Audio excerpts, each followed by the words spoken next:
ខាងខ្ញុំប្រហែលថ្ងៃនេះគឺខ្យល់គួរសមដែរបងប្អូនខាងក្រៅណាឃើញបើកថ្ងៃអញ្ចឹងទេប៉ុន្តែវានៅត្រជាក់ហើយខាងក្រៅហ្នឹងខ្យល់ពេលដែលខ្យល់មកម្ដងគឺត្រជាក់មែនតើហើយឥឡូវហ្នឹងពេលព្រឹកព្រលឹមឡើងម៉ោង11ព្រឹកពេលដែលខ្ញុំថតវីដេអូហ្នឹងណាបងប្អូនឥឡូវហ្នឹងដើរជុំវិញផ្ទះមកជុំថតផ្កាហើយផ្ការបស់ខ្ញុំហ្នឹងគឺអត់ទាន់បានរីកគ្រប់គុំអីទេរីកតែប្រហែលគុំនឹងឯងដែលខ្ញុំអាសាថតណាឥឡូវមាន2ពណ៌ផ្កាហ្នឹងមានពណ៌ផ្កាឈូកហើយនៅពណ៌ក្រហមដូចផ្កាកន្លាបអញ្ចឹងណាហើយនេះមកគុំទៀតនិយាយទៅរីកម្ដងគឺស្អាតមែនតើហើយផ្កាហ្នឹងច្រើនណាបងប្អូនមានមកគុំទៀតនោះគឺនៅខាងក្រោយណាឥ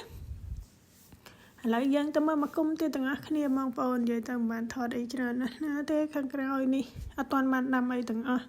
ហើយកន្លែងអង្គុយលេងអីក៏អត់ទាន់បានរៀបចំដែរដោយសារតែប្រហែលថ្ងៃនេះខ្ញុំនេះ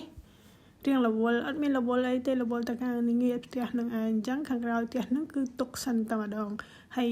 ពេលខ្លះថ្ងៃសៅរ៍ថ្ងៃអាទិត្យក៏បានធ្វើដែរឥឡូវតែចេញតើគេឯងដែរណាហើយឥឡូវហ្នឹងដល់ម៉ោងធ្វើម្ហូបល្មមនិយាយទៅធ្វើម្ហូបបដានឹកឃើញថាចង់ហូបនំបាញ់ជំនឿណាហើយឃើញវីដេអូគេមកអញ្ចឹងឡើងតំណងតែអញ្ចឹងហើយវាឆ្លៀតធ្វើនំបាញ់ជំនឿតែម្ដងទៅហើយខ្ញុំធ្វើម្ហូបបដាខ្ញុំក៏ទឹកខ្ទិះដូងបដាណាបងប្អូន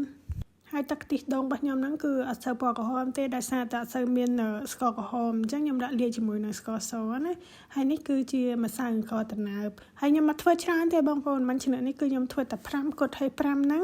មានតែខ្ញុំនឹងឯងអ្នកហូបប្រហែលអ្នកទៀតគឺគេអត់ចេះហូបទេខ្ញុំកាលពីមុនធ្លាប់ធ្វើឲ្យពួកគាត់សាកដែរសាកហូបណាសាកហូបនំខ្មែរយើងវាមានរសជាតិមិនចឹងណាតែគាត់តែភ្លក់ហើយគឺធម្មតាគាត់អត់សូវចូលចិត្តផ្អែមអញ្ចឹងណាដល់ពេលខ្ញុំធ្វើទៅវាដាក់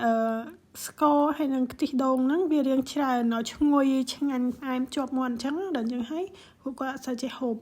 ហើយដល់អញ្ចឹងលើកណាក៏ដោយឲ្យតែខ្ញុំធ្វើគឺខ្ញុំធ្វើសម្រាប់តែម្នាក់ឯងទេតែធ្វើច្រើនពេកក៏ហូបអត់អស់ដែរអញ្ចឹងបានជាខ្ញុំធ្វើគ្រាប់ធំហ្នឹងគឺធ្វើតែ5គ្រាប់នឹងឯងហើយមូលឲ្យទូចទេប្រហែលគ្រាប់ទៀតហើយតែប៉ុណ្ណឹងមក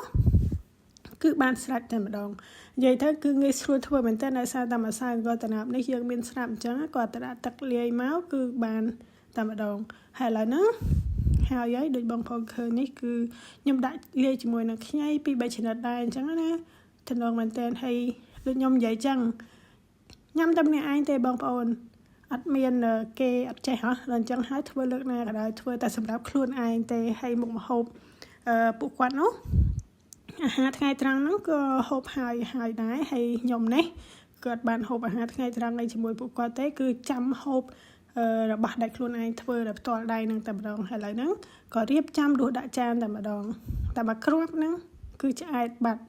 ហើយឥឡូវរយល្ង2-3ទៀតមកគឺថាឆ្ងាញ់តែម្ដងណាបងប្អូនគឺអែមតែម្ដងនិយាយទៅទឹកខ្ទិះដូងលើកនេះគឺធ្វើទៅឡើងឈ្ងុយហ្មងណា